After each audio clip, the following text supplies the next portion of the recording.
Hello everyone, welcome to the channel. I am Chris and I am joined once again with Dale. Hello. Before we went live, I was trying to work out when the last video was that you joined me on, and I don't know if it was a Batman villain video or if it was... Anyway, it's been a long time. It's been far too long. And speaking of a long time in the making, this is going to be the beginning of a brand new retrospective if you've been following the channel. We've already got JX. He says, haven't seen it. Is it any good? I guess we can... Talking about Batman or... yeah, that's a good point. You're talking about Batman or Snow White and the Seven Dwarves? Very good question. Yeah, a long time in the making, this retrospective. I have wanted to do a video on all of the Disney animated classics for a very long time. When I was on my old channel, which we no longer talk about, I've always wanted to do that. We've got Carl as well. How you doing, man? I hope you're doing well. And today we begin this epic journey. It is 100 years. October the 16th, 100 years since the founding of the Walt Disney Animation Studio. And Disney has gone through many phases. It's going through a little bit of a phase right now.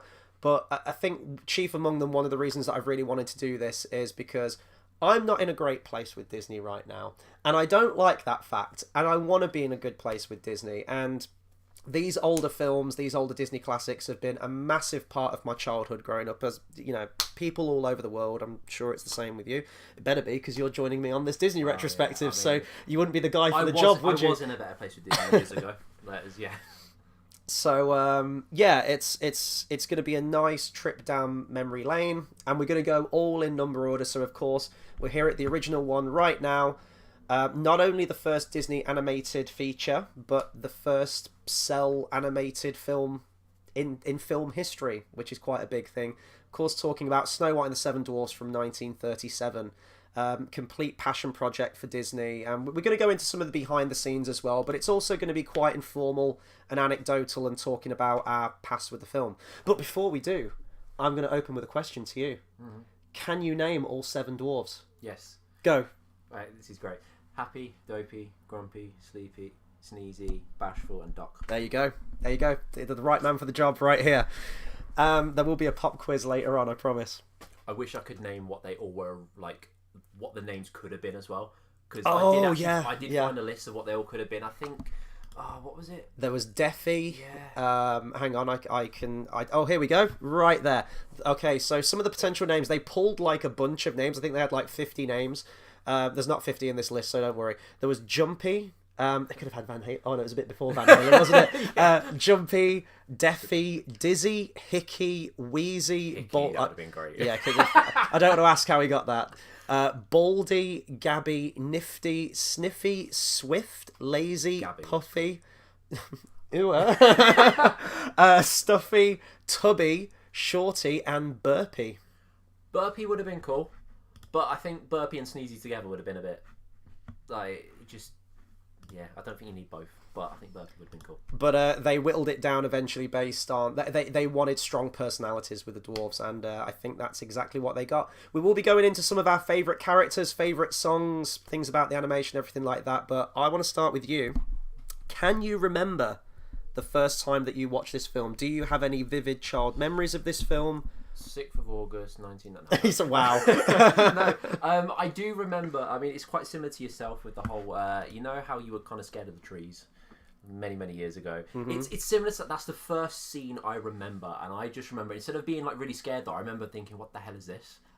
Because obviously you have the animals in the trees, and then like it obviously turns out to be not what you think it is. Do you know? Because you're obviously scared by the trees, and you see it, and they're actual animals, and they're like really nice.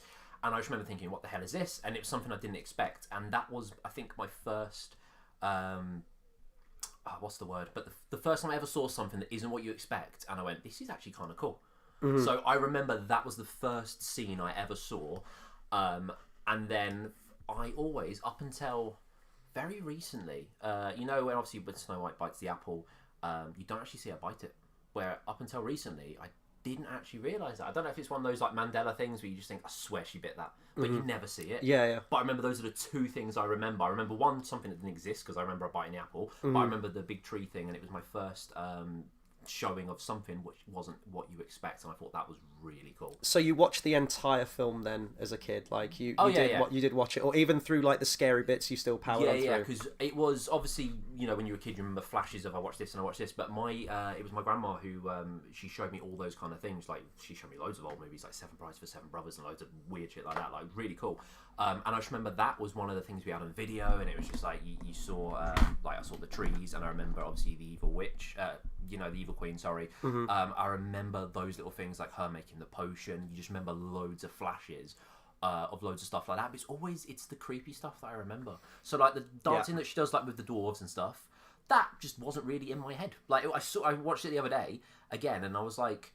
Not that I didn't remember it, but I was like, oh yeah, I remember this now. Like, it wasn't something like the trees. I went, this is cool. It was the nightmare fuel. Yeah, that was the things. Yeah. But I think that's one of the things I love about it. It's kind of a similar vibe to, like, obviously Sleeping Beauty, and I want to talk about that at the moment. But the great thing I love about that is the emphasis on the creepy stuff, on Maleficent and that kind of stuff, and it's the same with this. And that's something that early Disney really did well. I'm a little bit ahead of the game with sort of watching these films in preparation for these reviews, so I'm actually up to Saludos Amigos. I've just watched that. But those earlier few Disney films, Pinocchio especially, and we'll talk about that obviously next week, there are some straight up horror elements in Pinocchio. It's a very, very dark story, even from the original novella. Fantasia as well has got some very creepy imagery in there, especially when you get to, you know, like the Chernobog segment with Night on Bald Mountain. One of the coolest characters. Yeah, oh god, I can't wait to talk about that sequence. It's so good. I loved watching Fantasia again. This film, you did better than me. I didn't watch this film in its entirety till much, much later in the game. One of my first ever sort of sense memories of this film was at my uncle and auntie's house. I think I've mentioned him before. He collects loads of films. He's got thousands of VHS all around his room. He's got even more DVDs now as well. And I'd always go over there to watch films. He'd let me watch anything. I could throw a horror film on, and I pretty much did with this one. I must have been really little, like, I wouldn't even hasten to guess how old I was, probably 5 maybe, I don't even know. And I remember being at that house and asking to watch Snow White and the Seven Dwarves, and I never made it past the first 5 minutes. And it wasn't people, you know, when I say like, oh, I was scared of it, people think like, oh, were you scared of the evil queen, or the witch, or the huntsman? It was the magic mirror. It was how ethereal and weird, and it's really cool animation design, like when you watch it now, and the voice, and like the eyes are moving a little bit and the mouth's obviously moving, but there's not much other movement going on in the face. But that creepy, weird, like echoey voice. That mask, wasn't it? The whole what was it? It looks like a theatre mask. Yeah, that's it. Yeah, it does. And it terrified me, and I just remember screaming and hiding behind the sofa as the film was on, just saying, turn it off, turn it off. It's like one of my earliest memories I have. So I never even made it past that point. But I remember seeing on TV at some points they'd have like the top 100 scariest movie scenes of all time, and seeing shots from the film that I'd never seen yet, like the Queen drinking the potion and turning into the evil queen. And I was listening to the director's commentary on this film, and they said that scenes specifically with the Queen, the dungeon and the kind of laboratory setup that she's got going on, was very much inspired by a lot of the horror films at the time. You have Frankenstein, the whole laboratory sequence there. Very Dr. Jekyll. Dr. Jekyll, Mr. Hyde, The Invisible Man, things like that. They mentioned Nosferatu as well, with some of the shadow work and how some of the scenes were framed. I can see that, actually. I can see that now. But that's one of the things that I really appreciate about old Disney, is they didn't give a like they would put the dark stuff in there. Did you know that it had a 16 rating at the very beginning? Well, I say a 16 rating. It was like it was advised anyone under the age of 16 should be accompanied by an adult. No, I didn't. That's crazy. Back like ages ago, because of the scary scenes and everything. But I still think the creepiest thing in it was the vultures. I think they were the creepiest and my favourite. Where is this meant to be set? Because it's the Brothers Grimm, right? So it's German, right? It's like a German. I'm pretty sure it's German, isn't it? Yeah, German. German folklore, German fairy tale. They're all different places. So you got like the Vulture. Mermaids is, I can't remember where. That's like Norway, isn't it? Or Sweden or something? I'm not sure. No, France is Beauty and the Beast. I know that. But but the point is, it's around that area. Yeah. But do vultures hang around Germany, Europe? Do vultures hang around anywhere?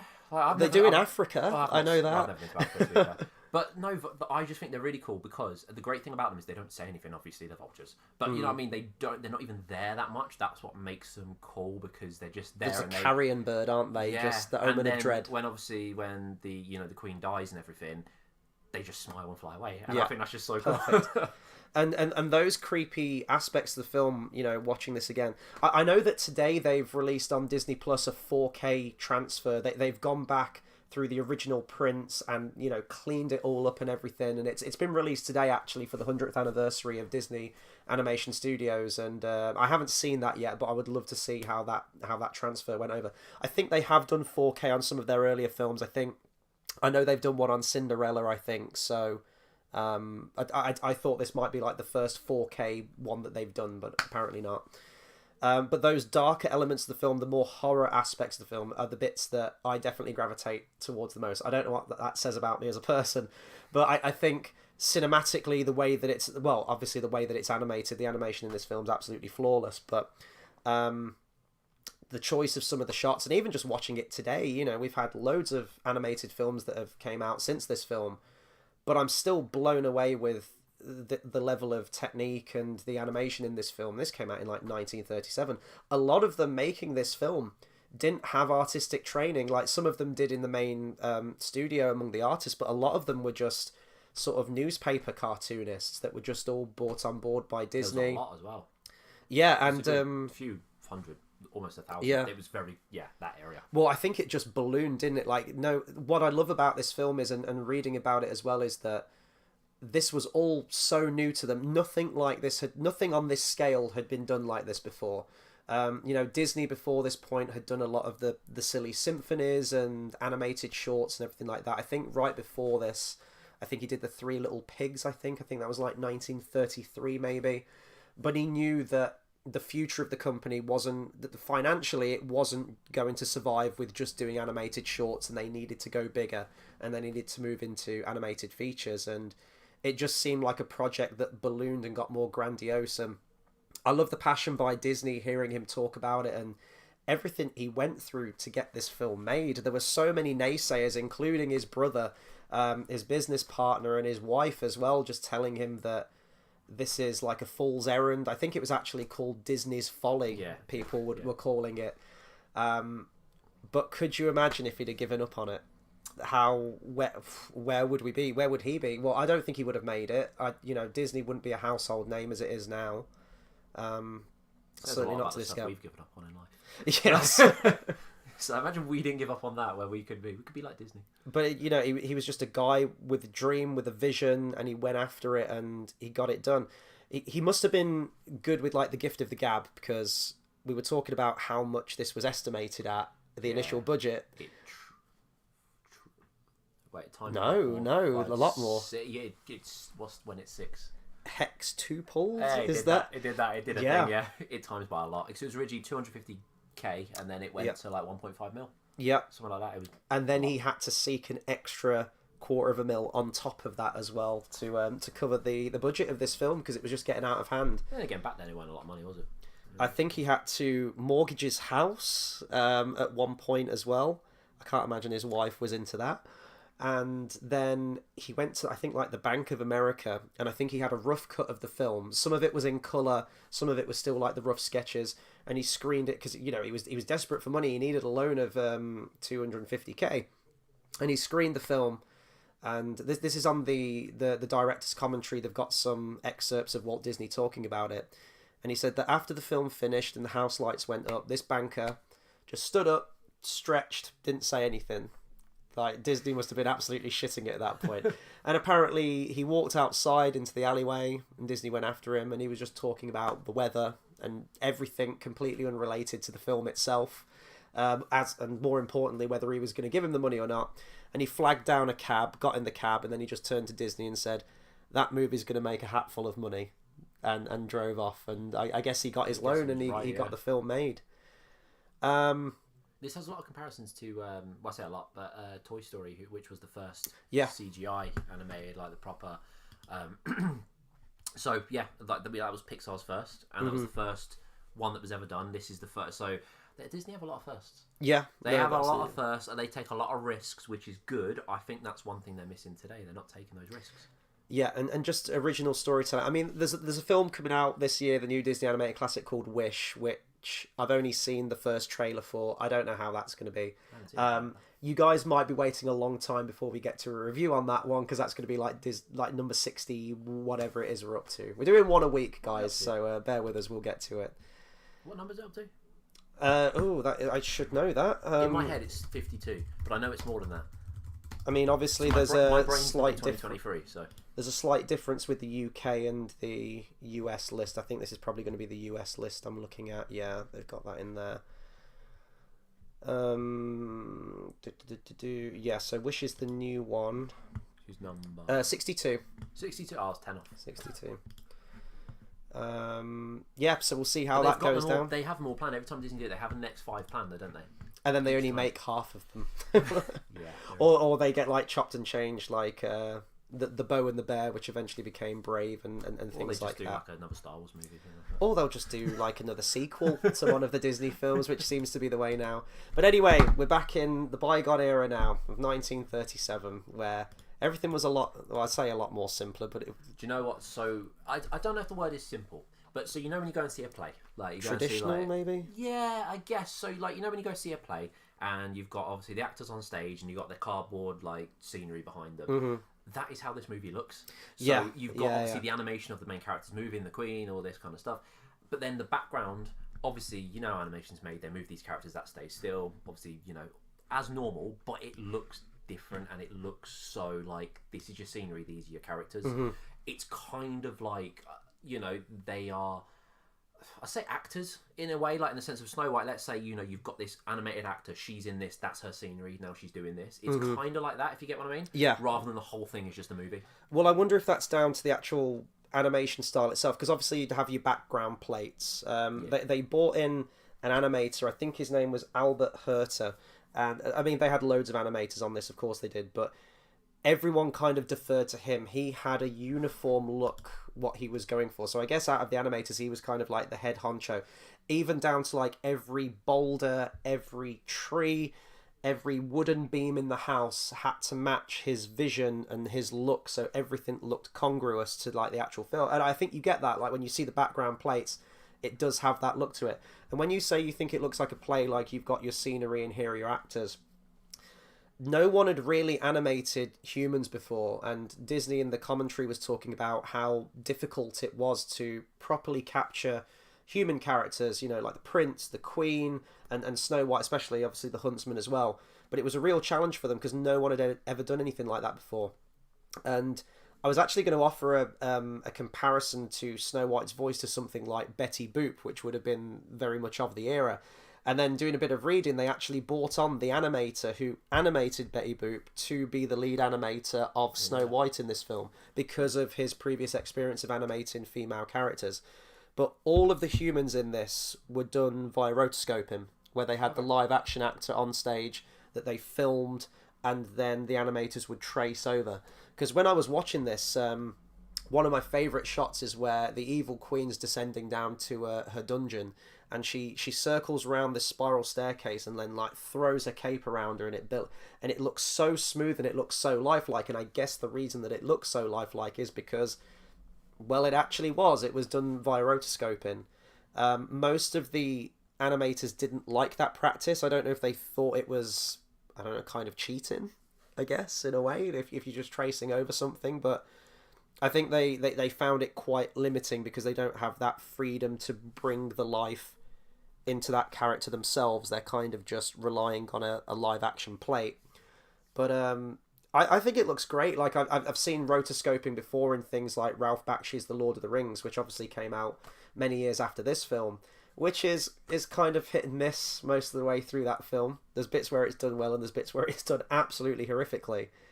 But I quite like that fact. So going what you said, how it feels like a play, it does. But I like that aspect, how you have that live action quality almost to the actors. I think that's great, and that's something that misses from a lot of movies today because, like you say, there's a simplistic aspect to it where no one had ever done it before. Whereas now, because people have done it before. It's let's animate this, let's animate this, let's do this, let's do this, let's do this, and everything just fits together. I think there's a niceness about things. I mean, it does fit together, but do you know what I mean? A niceness about something not fully fitting together, so the way they do it just looks really good. You know what I mean? So I think that simplicity makes it great, and I think it's one of the better animated movies out of all of them because of that. You know, in my opinion, anyway. And this thing did really well. I mean, adjusted for inflation, this is still, I think, the highest grossing animated film of all time. I keep forgetting this, but this film wasn't released on home video until the 90s, which was probably, you know, I love the 80s. Like, I absolutely adore the 80s, but I wouldn't change growing up in the 90s for the world. And Disney was everywhere. We got the best, in my opinion, we got the best Disney films, the Disney Renaissance kind of era. And that's kind of when I was just stockpiling all of these Disney videos. My parents were, you know, very nice in that way and very generous in that way that they got all these films for me and I was able to watch them. And I think I got the special edition version of this film on video. It's kind of like a close-up of Snow White holding the apple. Actually, that's maybe where we got the idea of maybe that she bit the apple. Because on like front covers of like the video, she's holding it very close to her face. Maybe. I mean, to be fair, I did also think that, you know, with the heart and it's a pig's heart and all that kind of stuff. I also thought until the other day that I had it in my head that she opens it and you see the heart in it. Oh wow! Like I actually had that in my head, and I thought, so how come? And I thought in my head, I was like, I swear as a kid I saw the heart. Maybe it's like the heart of Davy Jones just beating in the exactly, box. But I had that image in my head, so maybe that's just my messed up brain. I don't know, but I was there like, that has ruined that for me. I honestly thought there was the heart, and she went, "Oh no, you can see it," and I was like, "That's so cool," but apparently that's not a thing. Well, even that scene, like, it's just... Hey, in my head canon, it's a scene. Like, that huntsman, is he dead after that because of treason? She says, like, you know what the penalty... If you fail, you know what the penalty is. I don't think you see him come back. No, you don't. Yeah, but yeah, there you go then. There's a bit later on in the... And this wouldn't be the case, because he wouldn't decompose that quick. When she goes down to the dungeon and she sees the skeleton, and she goes, like, thirsty, and she, like, kicks it. I thought, wouldn't that be cool if that was the huntsman? But, that would be, like, the most rapid... Yeah, but technically it could, because she could have put him in a bowl of acid. Oh, so technically, it could have She's got the means to do it, I guess. You never know. Yeah. But that scene is really, like, out there, especially for, like, a quote-unquote kids animated film. I say that, but it is for families and it is for adults as well. And I didn't know about that age thing that you mentioned as well, like the whole 16 thing at the time. I don't know if it was like a rating on it, but I know it was like a... Yeah.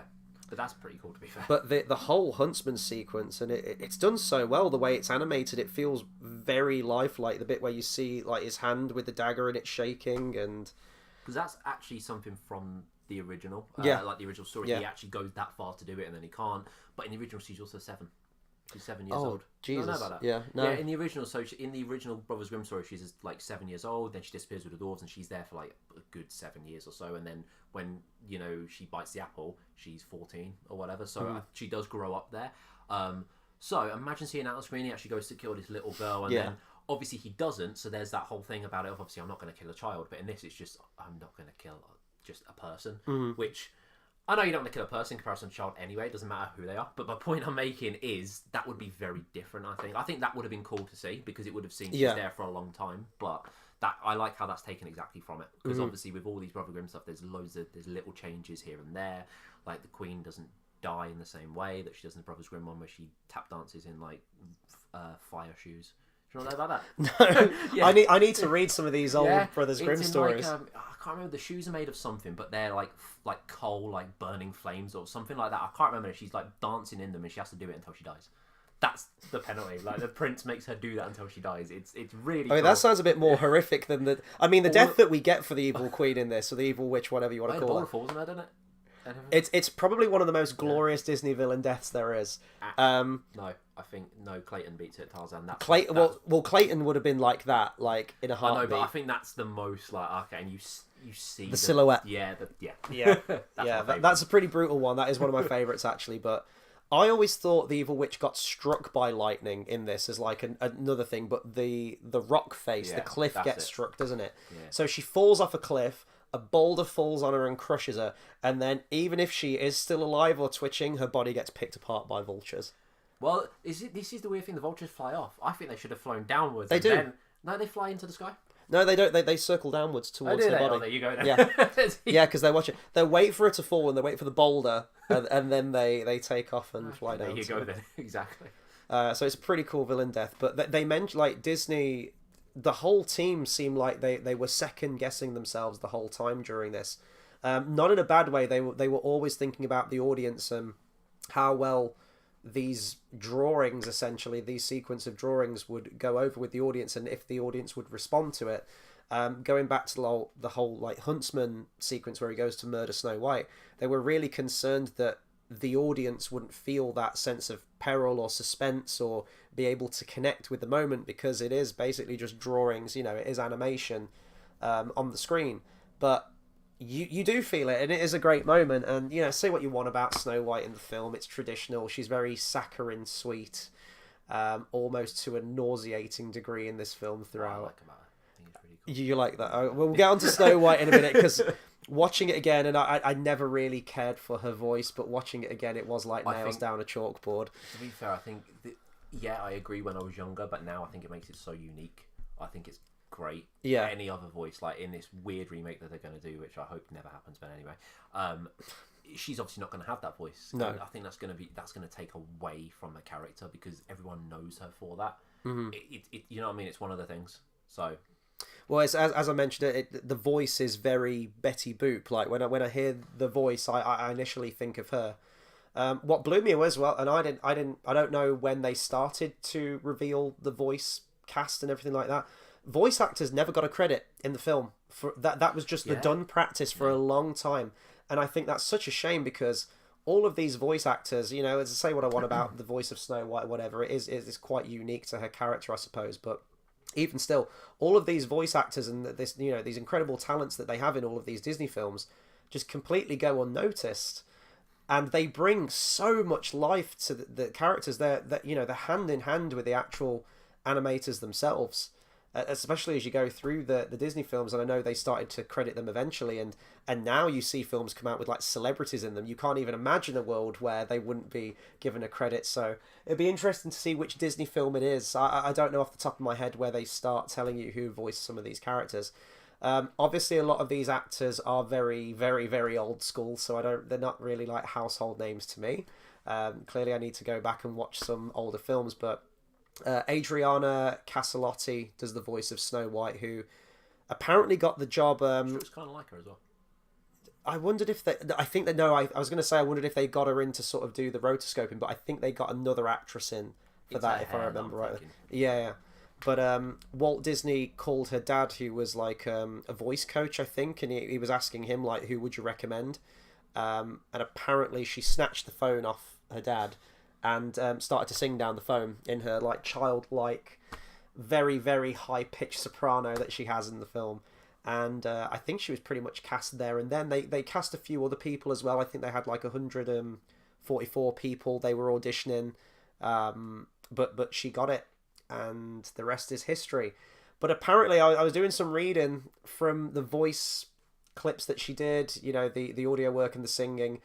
Disney was a bit concerned because he said a lot of the animators were really irritated by her singing voice. I thought, okay, it's not just me, because she fits the role, she fits the character and that innocence and that sickly sweet kind of thing. But my God, she is insufferable to listen to in this film, and there are so many songs where she's singing all the way through this. That's what I like about it. I don't know. I think I like knowing as well that people find things insufferable. I think it's pretty cool. I think that's one of my things.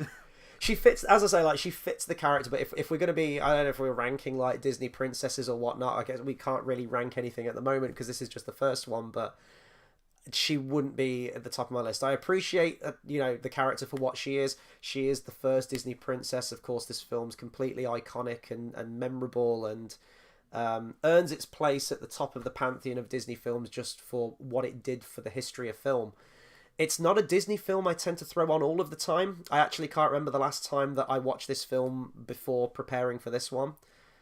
It's very, with her and the personality of any of the characters, there's not really much, there's no name. Like, no one's got a name, really. I mean, obviously the dwarves have their names, but they're happy, they're dopey, they're great. Like, no one's got, this is Jonathan, this is Bruce, whatever. Do you know what I mean? You've got like the prince, exactly, the queen. Exactly, the evil queen. Snow White, again, it's just because of her skin color, that kind of stuff. It's very, like, for instance, like the first Final Fantasy, everyone is very, this is the king of Cornelia, this is this. It's very that, which I think is really cool as well. It adds that kind of... What I like about those kind of things is it leaves a lot to your head to go, do you know what I mean? I think that's quite cool about it. And also, it's just those archetypal fairy tale roles. Like, do you really need to know the name of the prince? All we need to know is that he fulfills the role of the prince. You've got the queen, the villain, or whatever. Saying that, though, the huntsman character, who again is a character who doesn't have a name, but apparently at some point in the film's development, he was supposed to be named Humbert. Humbert the huntsman. Just rolls off the tongue, doesn't it? Good thing they disappeared. That's in my head canon now. I don't care. I'm calling him Humbert. That's his name. Other voice talent, you have Lucille Laverne, who did the voice of the Queen. She also did the voice of the Witch. I think they were concerned initially that her voice was too mature, but I love the Evil Queen's voice in this. It's quite a deep voice. It's very regal, and apparently to do the voice of the Witch, she just had to take her false teeth out, and she had the voice down for the Witch. But even then, like, the personality between those two characters is so different. Like, she does completely embody those two separate characters. I feel like that regal villainous quality is capitalized a lot more with a villain such as Maleficent in Sleeping Beauty. We're talking about Sleeping Beauty a lot. I can't wait to get to that one. That's one of my favourites. Yeah. Or Lady Tremaine, for example, from Cinderella, who I actually think had the same voice actress between Maleficent and Lady Tremaine. So maybe that's why I think imagining Kingdom that. Hearts did that. They had all three of them: Maleficent, Evil Queen, and Lady Tremaine. From what I know, I feel like they're the same voice actresses there. Mm-hmm. But it would make sense if they are between them. But I know the Evil Queen for this, that was her last voice acting role ever. Was it? Yeah, the chick that played her. Wow, that was the last role she ever did. I know that. Age 72, she looks like a pirate. 90. Yeah, look at that old fashioned. Yeah, wow, it was. Yeah. Because I remember for ages I thought that she was Maleficent as well, but I think that comes from Kingdom Hearts. They're the same person. But yeah, that was her last voice. And again, look, uncredited. It amazes me.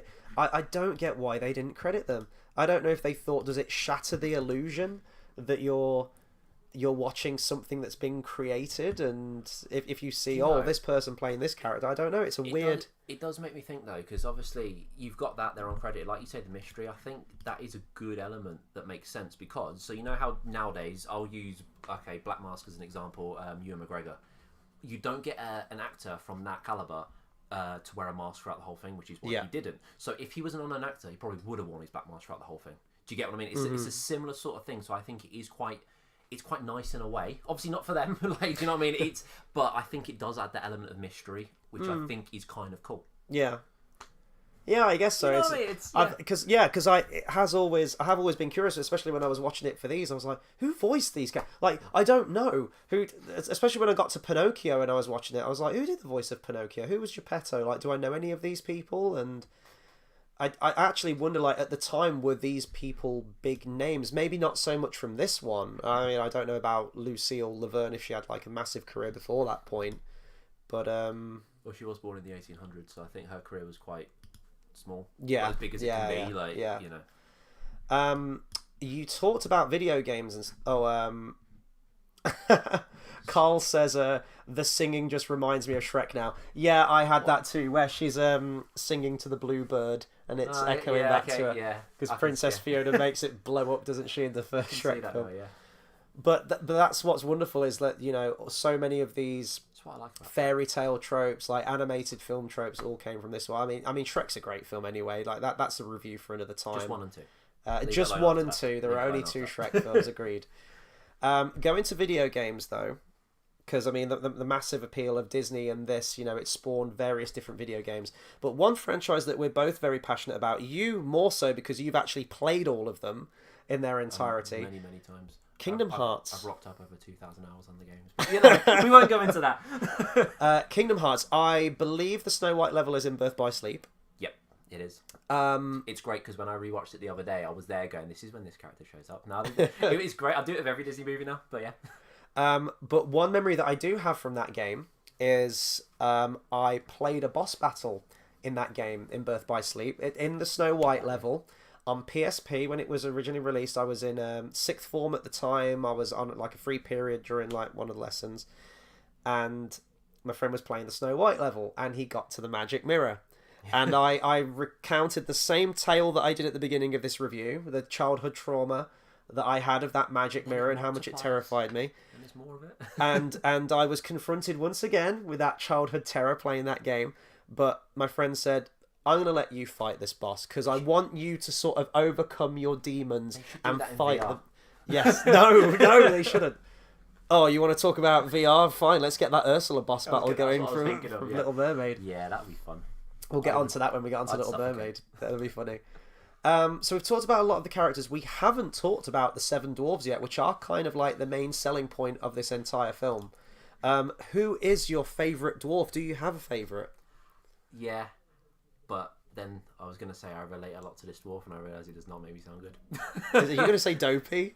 Yeah, right. And the reason I was going to say, just because, not because he's Dopey, but because I just like the fact that he's always happy.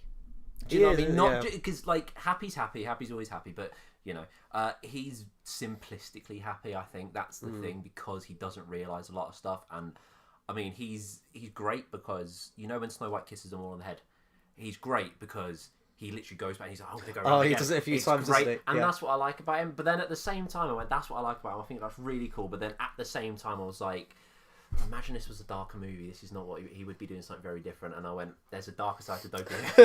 It's the same with when they're all running, like, I say they're running, they're walking like with their pickaxes and stuff. And you got Dopey there, kind of like just looking like an idiot with his pickaxe. Mm-hmm. Again, imagine a darker side to Dopey. He said, I could just hit anyone if I tried. Like, do you know what I mean? So he's a bit, and that's what I like about him. I think he's kind of they all go after the witch at the end, don't they? With pickaxes and stuff, I think, don't they? So to chop her down. Grumpy's your typical. Like Charlie Harper kind of like, I'm gonna act like this way, but like because I don't want to show my feelings kind of thing. That's why he's my favourite. Grumpy's my favourite. I think out of all the dwarves, Grumpy's the one that goes through the biggest arc and the biggest change. You know, at the beginning he's a total fucking misogynist, like he just hates women, but you can tell that he does really have a connection for her, and obviously as the film goes on, the bit where they think that she dies, and it cuts to Grumpy, and he's just kind of by himself. He's taking himself aside. And the dude just breaks down. It's horrible. I feel so bad for him. And you can tell that really deep down he likes her. And again, going back to that scene where she's kissing them as they're all going to work. He doesn't want it, but as he walks he does on take his hat off. Yeah. He's still the whole, but at the same time, he's like trying to make a point. Yeah, and it's little moments like that. So I think that Grumpy gets the biggest arc out of all, and maybe that's what I pick up on the most. That's why I like him. Dopey, like he's the butt of all the jokes, isn't he? He's probably the most memorable dwarf because he doesn't talk. That being said, he lets out a scream at one point. He does. He has got a voice actor, yeah. Which almost sounds like Tom from Tom and Jerry, like when he just that like strained shout that he does. I do like him. I think it's just because he's the simplistic kind of, nothing's ever going to bother him because he just is who he is, and that's it. And I still see a world of like, you know, many years later, however many years it's been, like what, 80 something years. Dopey's still around, he's still being Dopey. That's it. Like, do you know what I mean? I still say that's absolutely fine, and he will continue for years and years to come. He will outlive everyone. I think he's quite like a big Disney mascot as well, isn't he? I think certainly around the 90s, like big plush of him. I feel like I did when I was a kid, like a little, like I say a little, like a big one. He had a giant head. I feel like that's what I did, and also he reminds me of Elmer Fudd. So I see that. Yeah. But one thing that I think they did really well, and whenever you've got like a massive ensemble, it's really difficult to differentiate all the characters, and it'd be very, very easy for them to just kind of make all the dwarves like a collective unit. Just, you know, you can't pick them out, you can't tell which one's which. They all just kind of like form. They're good at emphasizing the personality of all. Exactly, they did a wonderful job from the beginning. The only thing I don't like, I wouldn't say I don't like. That's a bit harsh. The first time Sneezy sneezes, they give him flowers. So you're there thinking, but that's why he sneezed. You gave him flowers.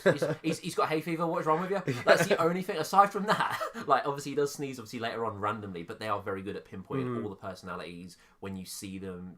Even just the littlest things of the way they stand, the way Bashful's face is, everything like that. It's just I think they're very, very good at pointing that out. Even when like Grumpy's on the piano, like the organ and everything.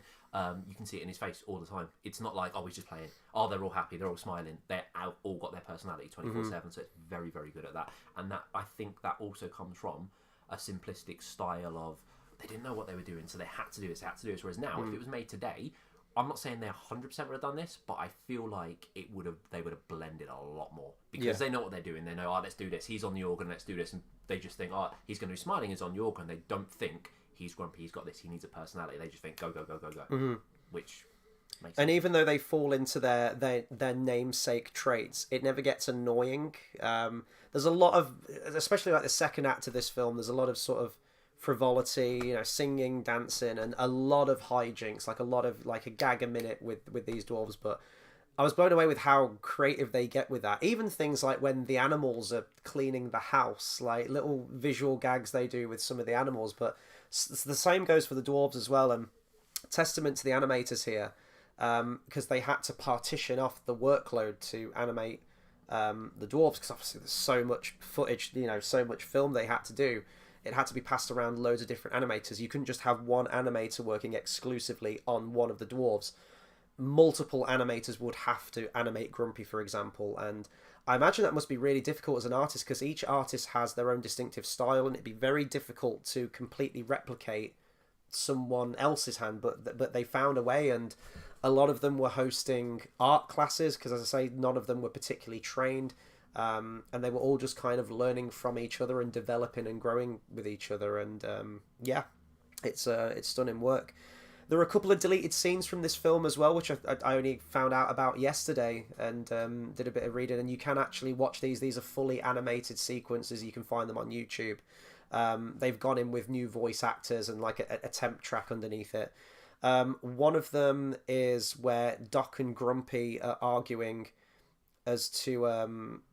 she says that she can make like gooseberry pie or something like that, and they're all like, gooseberry pie, and then there's a deleted scene where Grumpy's like, no, we shouldn't have this, and then there's a bit of a fist fight that he has with Doc. That was removed.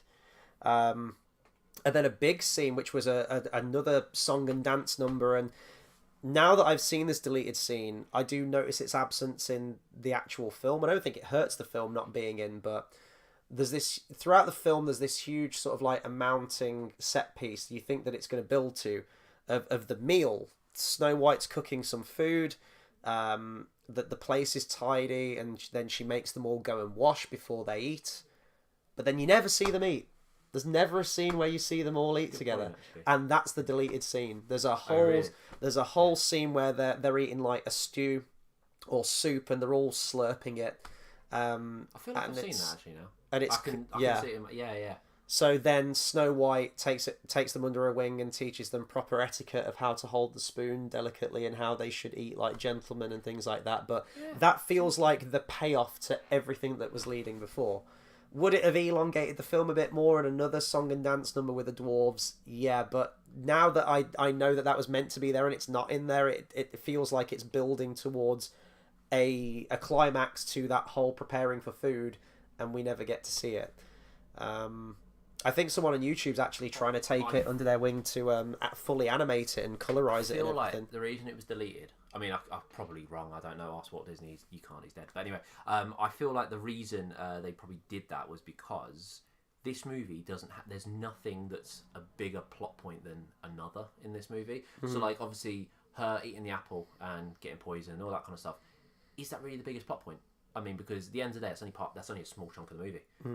There's a big part where she's with the dwarves. The Evil Queen's not in it for ages. The Evil Queen being jealous of her, is that really a big plot point? Like, everything I feel is so equal that I feel like if there was a big payoff to something would seem more than one. Do you get what I mean? Yeah. So yeah. I think that's one, and I think that's one thing that's great about it. That it doesn't take itself seriously. Everything is, this happens and this happens and this happens. Almost. I don't know. Almost like, how, okay, so Once Upon a Time in Hollywood, right? How, let's compare it to... Okay. Why not? You know how that's obviously a day in the life. It's this and it's this. There's nothing that's generally, this is more important than this. It's just, this is a series of events that happened. Similar kind of concept to that. Obviously, very different. And obviously, there is an overarching thing that happens. But essentially, it's this happens and she goes here. This happens for a long time. Yeah, then this is going to continue and then that's it. Do you know what I mean? There's no overarching. Like, from the beginning, it's not supposed to be, oh, let's see her fall in love. because she meets the prince, yeah, sure, but they don't show up until the end. So it's like a series of set pieces almost Exactly. that connect You together. get what I mean? And I think that's one thing that makes it great. It's not a whole, I follow it for this. It's literally, there's this scene, and then there's this scene, then there's this scene, which I think is great. I don't think they actually gave a reason why they deleted it. I know that Disney mentioned that he wanted every scene in the film to further the plot, and if there was a scene where it's just, well, what's the purpose of this? Is this actually pushing anything forward? No. Right, get it gone. I don't know if it was a budgetary thing, because, you know, he was really desperate for money with this. It was going massively over budget, so I don't know if a lot of this was just cut for budget, but a lot of these were fully animated in terms of the actual sketching. But the guy who, I don't know if he did both of what would eventually become the deleted scenes, or if he just did exclusively, he was like the lead animator in that whole dinner scene that got removed. He was so hurt with the fact that it got deleted, and I think another scene as well that he worked on got deleted, that he was ready to walk out, you know, because he put months into those sequences for them to ultimately not be used. But Disney said, no, don't leave. I'm going to make you the lead animator on my next film. And that guy eventually became the lead animator for Jiminy Cricket in Pinocchio. So I thought that was really nice that he kind of gave his buddy a bit of a promotion for the next film. But yeah, I imagine that must suck. If you're an animator and you've worked long hours, overtime, Christ knows how many hours, tight deadlines to get something done, and you've put your heart and soul into it, and all those hours for it to just be ripped out of the film and it's not used. Many years into a series of movies, and Disney comes along and makes sequels and ruin the franchise. Oh, what if that happens? Some of the Disney sequels are okay. None are as good as the original. But... I'm talking about Star Wars. Oh, that's yeah. There you go. Exactly. It's not Disney. It's a separate thing. Let's talk about the music briefly then. So, the songs in this film were composed by Frank Churchill, Larry Morey. I don't know how I'm pronouncing that. Yes, I am, of course, reading off Wikipedia right now. And Paul J. Smith and Lee Harline composed the incidental music in the film. A lot of very, very famous songs in this film. Hi Ho, for example, Someday My Prince Will Come, Whistle While You Work. Do you have a favourite song from this film? Is that your favourite? 100%, yeah. I think it's nice, it's sweet, it's soft, and it's very hummable. Yeah, it's everything a fairy tale song should be, essentially, that isn't, again, serious. It doesn't have to be about the prince, it doesn't have to be about this, it's just I think it's everything it should be, really. Watching it again, don't get me wrong, it's not exactly a foot tapper, but I really like the melody to Someday My Prince Will Come. I love how that's your favourite and yet you hate it. No, I didn't say it was my favourite. I like the melody of it watching it again. Is that still the same song that the prince sings when he first like serenades her? Oh, what, that Into the Well and everything? Yeah. One song, but one song. It's kind of like the main theme of the film. What is the first one? Hang on. I've got the soundtrack right here. One song. That's the one that I really like the melody to, and it kind of works its way through like the main theme. I'm gonna say Hi Ho, aren't I? Do you know the weird thing about Hi Ho? And I'm pretty sure everyone, you know how everyone thinks it's Off to Work We Go, but no one remembers that it's Home from Work We Go. Yeah, they're coming home from No one remembers that. Like every single time, and everyone hears it and goes, "Did they say that?" It's like it's mad. Yeah. I guess I've got to go for Hi Ho, haven't I? That's like the most famous one, but I really do love the melody to one song. Any favourite shots in particular? Any favourite scenes? Any most memorable thing that you can think of? My favourite would be one where the Evil Queen, just when she first talks to the mirror, because that's the first time I noticed the whole how I wouldn't say the contrast, but you know what I mean, how the difference between the background and you know, the actual characters, and I have a soft spot for dark, twisted people, so there is that. But I think that is one of the best because you can really see it. Now, one of the ones you can't see it as much, and like this is a great shot, but because you can't see it as much, it comes in like second place to this with the actual magic mirror, because it blends so well, and the moving face, because it blends so well, you don't get that atmosphere as much. And I love that atmosphere. I love the whole how it looks like a play, and because you don't get it as much because it blends, which is great, and I'm not disputing that at all. That's why it doesn't come in second place to it. But I like that area. I like her like chamber of that. That's what I love, and I love this isn't a shot now, this is just me yabbering, but I will say it anyway. Snow White going from that into the Dark Forest and going to the other end, so it's like their whole world has two sections. Yeah. There's that, and there's the Queen, which she's obviously taken over, which in the original and the story as well, you actually see more of that, which I think is really cool. But obviously in this you don't, because like I say, if they did, that would be the main plot, whereas everything is very not day in the life, but you know what I mean. I wonder if this was to be made, oh, God forbid, I say, if this was to be made now, I'm not talking about the live action version, I'm talking about if, like, when Disney was still good, but it, like, more modern, like in the 90s or something, or the 2000s, you would have loads more scenes cutting back to the Queen, I think. The Queen would have her own song, if this were to be like done in the like 90s Disney or something, or like modern Disney. But I think the Queen's in it, and I always love the villains anyway. If it was made in the 90s, Dopey would have like this weird girlfriend elf thing as well. That's like really skimpy. That's what would happen if it was the 90s, which I think would be great. I still think a horror movie should be made Dopey, and then you've got him like appearing. Like, I think that the real villain.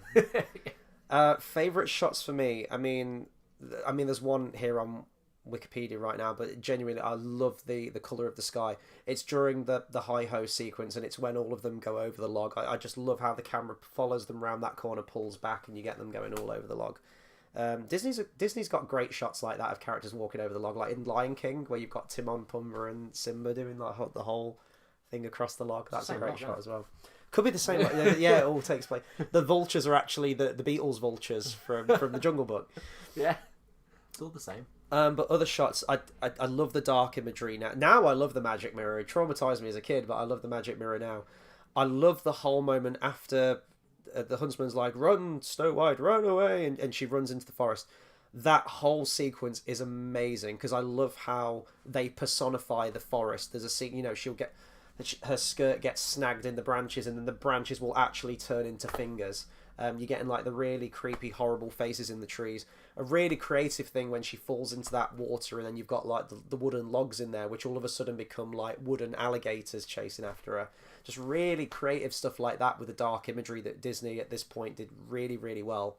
And would capitalise on fantastically in The Black Cauldron, which is still one of the most terrifying Disney films there is. And then obviously the whole like Queen transformation sequence is great, but I really love the final shot of this film as well. And I actually swear that you can vaguely see the castle. Yeah, and it's like it's like heaven, isn't it? It's almost and it's got that classic. You know how obviously how everything starts. You got the title card. That's like a thing, and the it's like I don't know how to describe it, but all these movies, the way the music is done will add that same sort of effect where it's not eerie, but it's like a nice... You get what I'm trying to say. I don't know, but... Always starts with a chorus, doesn't it? I think like the recording quality as well. It's a little bit tinny. Exactly, and it's the same with the way it ends. It's quite nice, and it comes full circle. It's properly really well done, and also with the book as well at the end, I think. I was about to say, a lot of these early Disney films, and I think, I'm just looking at them now, I think, is Winnie the Pooh the last one that did it, maybe? Where it'll start with almost like welcoming you in, like the live action book will open, and then you go into the film, and then it'll close at the end. I really like that. I've always been a sucker for that with the Disney films. They don't do it now, unfortunately, but there we go. They can't really, can they now? Oh, I suppose, none of them are actually based on anything, I'm trying to think if there's anything else that I haven't talked about. I think it was nominated... Oh, yeah, just like the accolades for the film. So, the year after, it was nominated for... or it was awarded, an honorary Oscar for the film, which was presented by Shirley Temple. It was a normal-size Oscar statue, which was given to Walt Disney, and then they had 7 smaller versions of the Oscar statues, which were presented to him, which I thought was quite cool. So, technically, this film won 8 Oscars, as far as I'm concerned. And it was named after one man called Oscar. Yes. Not 8 men, but But just the accolades, this film tops list of most influential films ever made. And it is. If you're going to do like a short list of films that are the most impactful in just the art of cinema and the genre it's within, this film has to be in the top 3, I would say. Just what this did, the gambles that Disney took all the way through, the fact that the entire team were sort of like flying by the seat of their pants. They didn't really know what they were doing, but they believed in this vision. Disney found a way to get the money and got it made, and it was just it was a phenomenon everywhere. It was Australia was really lucrative when it first came out. London was. The film was screened multiple times throughout the decades. It was a huge moneymaker for Disney. And as I say, adjusted for inflation, it is still the highest grossing animated film ever made. At the time, I think it was the highest grossing film ever made. Up until Gone with the Wind. 2 years later, yeah, Gone with the Wind. But hugely impactful film as well. Seeing that a fairy tale film like this could be done with adult themes to it inspired MGM to make The Wizard of Oz 2 years later in 1939. So yeah, just so many things. Now, is it a Disney film? We should Did you say is it a Disney film? What?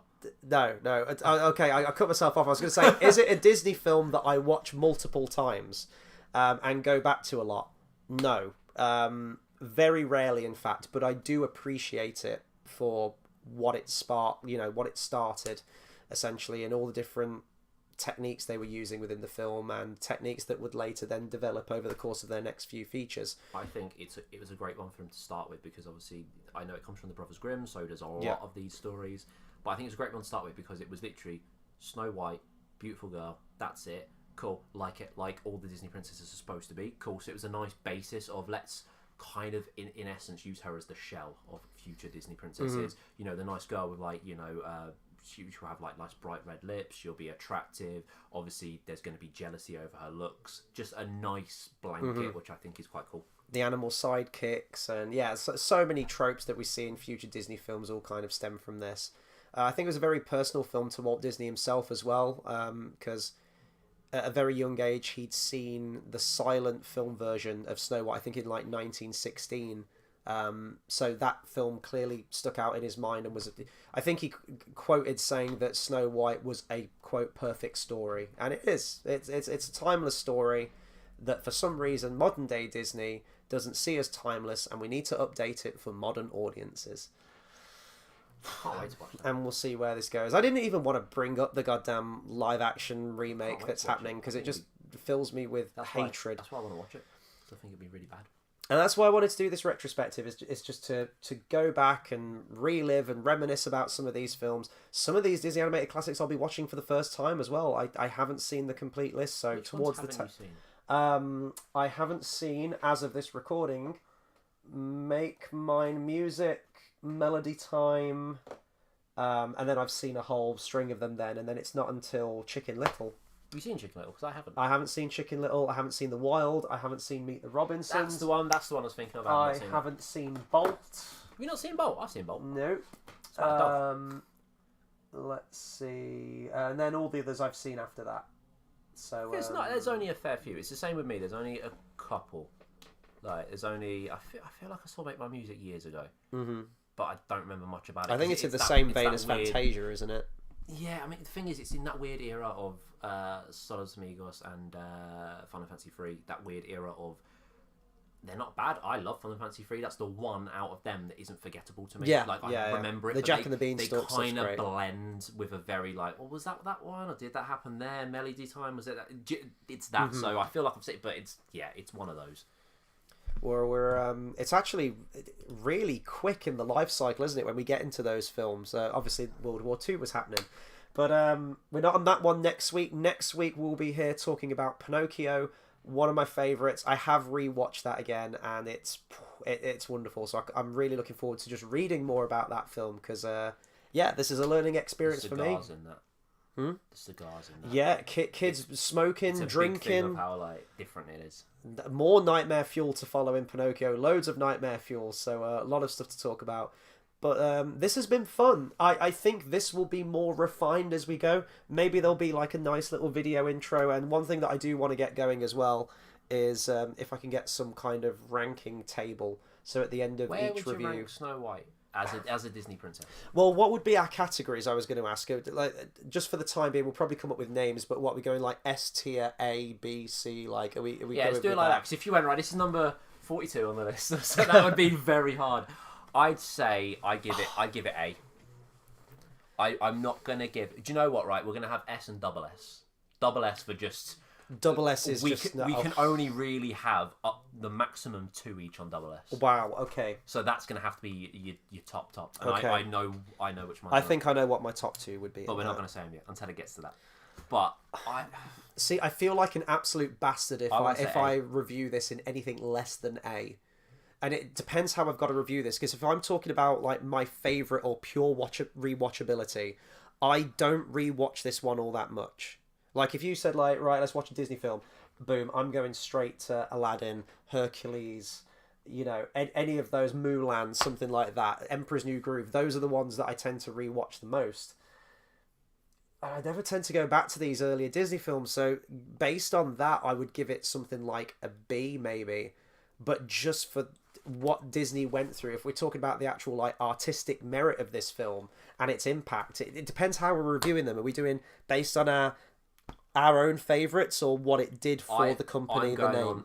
I'm going on, but if you say what it did for the company, S. But what I'm saying is you're going to end up rating great ones lower down. So I'm going to say just an overall package, I'm going to give it an A. I think part of me wants to go B, because that you know, if I'm looking at other ones in A tier, there are ones that I definitely enjoy more than Snow White, but I just don't think out of good consciousness I could review this anything lower than an A, because it did kickstart everything, and for all the reasons that we've said.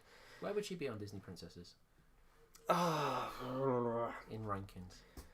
She's quite light on personality, which is fine for this film, because as I say, it's traditional, it's the traditional storytelling, and it's told, and it's very concise with its telling of that story.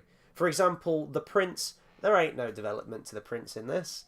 They prince, is there? He serenades her at one point, and that's basically the extent that they go in this film in terms of relationship. Later Disney films will further flesh that out a little bit, and then now it's got really meta where maybe the prince and the princess won't even get together at the end, because, you know, these princesses don't need no man.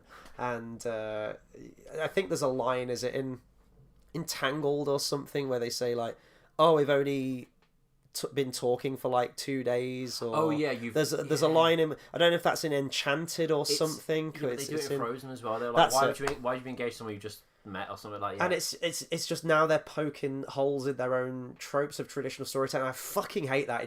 They do it all the time now, and it really winds me up. So where would I rank her in terms of Disney princesses? She's absolutely iconic. She is, but there's not really much to her, and the whole saccharine sweet thing does really get on my tits after a while. I'd say A, just in the whole.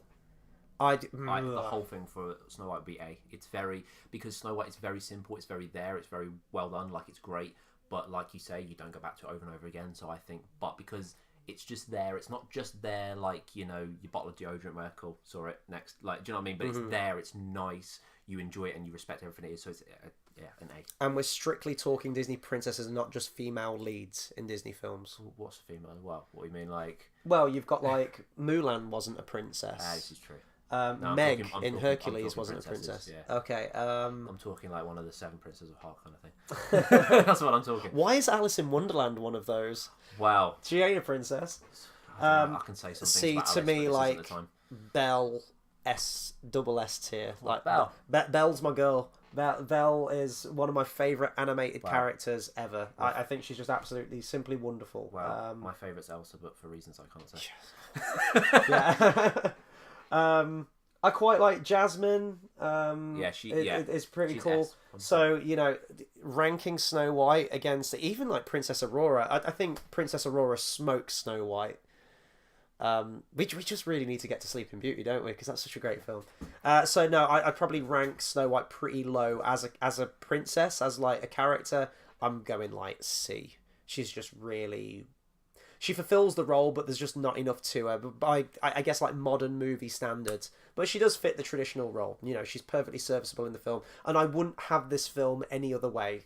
Don't misconstrue what I'm saying. Better than the Blue Fairy? I really like the Blue Fairy. Actually, they used the same live action model that they did for Snow White to do the Blue Fairy as well. I do know that. Did not know that. I think I've said everything that I can at the moment on Snow White and the Seven Dwarves. So yeah, it was an absolute delight revisiting this film. I actually watched it twice. One normally, and then one with a director's commentary. If there's one for Pinocchio, I'm probably going to do the same with that as well. I'm ready for Pinocchio next week. So we're going to be live every Monday 8 p.m. Sometimes we might be in person like this. Other times we'll probably just have the 2 webcams set up again, and we'll do it digitally like that.